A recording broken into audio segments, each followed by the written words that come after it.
হ্যাঁ, আমি দ্বিতীয় পুরুষের হাত ধরেছি, আমি দ্বিতীয় পুরুষের মায়ায় পড়েছি।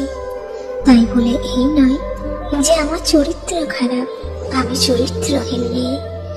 আমার বুকের ভেতরে কতটা কষ্ট জমেছিল, কতটা আঘাত লুকিয়েছিল, কতটা যন্ত্রণা নিয়ে আমার জীবন কাটছিল, এই জিনিসটা একমাত্র আমি ছাড়া আর কেউ জানে না।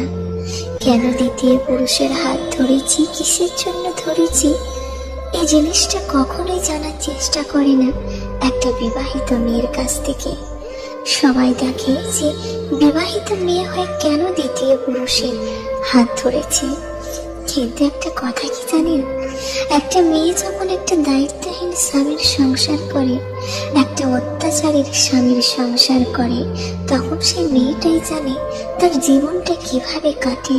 তো চেয়েছিলাম স্বামীর ভালোবাসা পেয়ে নতুন করে বাঁচতে, সবার ভালোবাসা ছেড়ে এসেছিলাম শুধু স্বামীর ভালোবাসা পাওয়ার জন্য।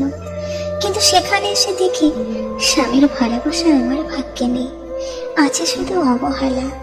আমি তো কোনো রাজপ্রাসাদ চাইনি, চাইনি গা ভর্তি গয়না, চাইনি বড় গাড়ি বড় বাড়ি, চাইনি বড় বড় রেস্টুরেন্টে খেতে, চাইনি আমি দামি দামি শপিং করতে।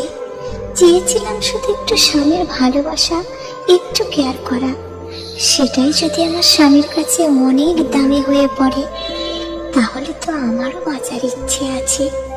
আমি তো মানুষ না, আমার বিয়ে হয়ে গেছে বলেই আমার বাঁচার ইচ্ছে, ভালোবাসা পাওয়ার ইচ্ছেটাও মরে গেছে।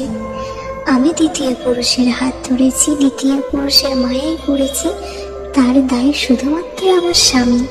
আমি আমার স্বামীর কারণে আমি দ্বিতীয় পুরুষের মায়ায় পড়তে, দ্বিতীয় পুরুষের হাত ধরতে বাধ্য হয়েছি।